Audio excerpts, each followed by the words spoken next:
پہلی چیز یہ ہے کہ عورت کا حصہ کم کیوں رکھا گیا؟ اس وجہ سے رکھا گیا کہ اس کے نان نفقے کی ذمہ داری مردوں پر ہے۔ اگر وہ بیوی ہے تو شوہر اس کا نان نفقہ اٹھائے گا، ماں اگر محتاج ہے تو تمام اولاد برابر اس کا پورا خرچہ پورا کرے گی۔ اس طرح بہن یا بیٹی ہیں تو والد صاحب، جیسے بیٹی ہے تو والد صاحب کریں گے، بہنیں اگر محتاج ہیں تو بھائیوں کی ذمہ داری ہیں کہ وہ ان کو نان نفقہ دیں۔ تو چونکہ عورت کا نان نفقہ مرد پہ مقرر کیا گیا تو اس کا حصہ کم رکھا، اور چونکہ مرد نان نفقہ دیتا ہے اور دیگر وہ مالی معاملات گھر کے دیکھتا ہے تو اس کا حصہ زیادہ رکھا گیا۔ اگرچہ اس کے برعکس بھی ہو سکتا ہے کہ عورت گھر میں کماتی ہے، بعض اوقات مرد کو جاب نہیں مل رہی ہوتی تو عورت اس کو سنبھال رہی ہوتی ہے، لیکن اس طرح کے نادر کیسز کے اوپر اصول نہیں ہوتے۔ اللہ تبارک و تعالیٰ کی حکمت بالغہ پہ نگاہ رکھیں تو اکثر یہ معاملہ ہوتا ہے کہ عورتیں تابع ہوتی ہیں اور مرد ان کے خرچے اٹھا رہے ہوتے ہیں۔ دوسرا، عورت کی گواہی عادی کیوں رکھی گئی ہے؟ اس کی وجہ یہ ہے کہ اللہ تبارک و تعالیٰ نے مخلوق کو پیدا کیا، کسی کو کسی نعمت سے نوازا اور کسی کو بطور آزمائش کچھ نعمتوں سے کم رکھا۔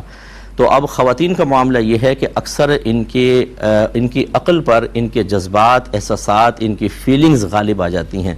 رشتہ داریاں، ان کی مروتیں یہ اکثر غالب آ کر اور بہت سارے فیصلے ایسے کروا دیں گی کہ جو نہیں کرنے چاہیے۔ بہت سی بچیاں اپنی ماں کا ساتھ اس لیے دے رہی ہوتی ہیں، برادری کا ساتھ اس لیے دے رہی ہوتی ہیں کہ وہ ماں ہیں اور برادری ہے، اگرچہ غلط چیز میں کر رہی ہوتی ہیں۔ مرد بھی ہیں، کم نہیں ہے اس کے، لیکن وہی بات کہ اصل میں پورے جو اجتماعی طور پہ جب ہم معاملات کو دیکھتے ہیں تو مرد اکثر اس کی عقل اپنے جذبات پر غالب ہوتی ہے، اسی لیے گھر میں طلاقوں کا ریشو ہے لیکن مردوں کی وجہ سے کم ہے۔ اگر یہ اختیار ٹوٹل عورتوں کے ہاتھ میں ہوتا تو میں تو 30 سال سے کام کر رہا ہوں نا، بہنیں فوراً غصے میں آتی ہیں، ایک دم اے سے زیڈ پہ چھلانگ لگا کر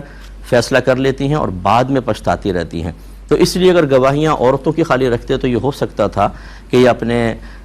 جو ایک طبعی کمی اللہ نے رکھی ہے، ایک نقص رکھا ہے، وہ بھی بطور آزمائش وہ اکثر ان کی عقول پر غالب آ کر اور غلط گواہیوں کی طرف لے جاتا، تو اللہ تعالیٰ نے ان کی گواہیوں کو کم رکھا۔ دوسری بات یہ کہ گواہی دینے کے لیے گھر سے باہر نکلنا پڑتا ہے، معاملات کرنے پڑتے ہیں، اس لیے اور باہر کے معاملات چونکہ مردوں کے لیے زیادہ انسب ہیں، جیسے آج بھی اگر کوئی بہن اگر کورٹ وغیرہ چلی جائے تو آپ دیکھیں بیچاری انتہائی پریشان ہو جاتی ہیں وہاں کے ماحول دیکھ کر، تو ہمیں اللہ کی حکمتوں کو سمجھ میں آتا ہے کہ مردوں کو گواہی کا اختیار دیا ہے کہ 2 مرد ہوں یہ بہتر ہے، ورنہ پھر اگر عورت بھی ہوں تو پھر وہی اس کے قصور عقل کے معاملہ اور جذباتیت کے غلبے کے معاملے کی وجہ سے ان کے حق کو تھوڑا سا کم رکھا۔